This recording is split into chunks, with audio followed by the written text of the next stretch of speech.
Wandugu zangu, kama vile tulikuwa tunaongea, mimi niliongea sana kwenye audio, nilitumatuma kwenye vikundi kuambia kwamba dili ya Umarekani itawezekana. Kwa sababu mimi ni mtu pia ndani ya watu walikuwa wanatuma audio ndani ya kundi kuambia kwamba Donald Trump akiingia madarakani tutapata amani ya kweli.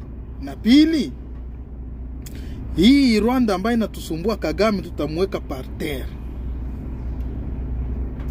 Unaona ndugu zangu?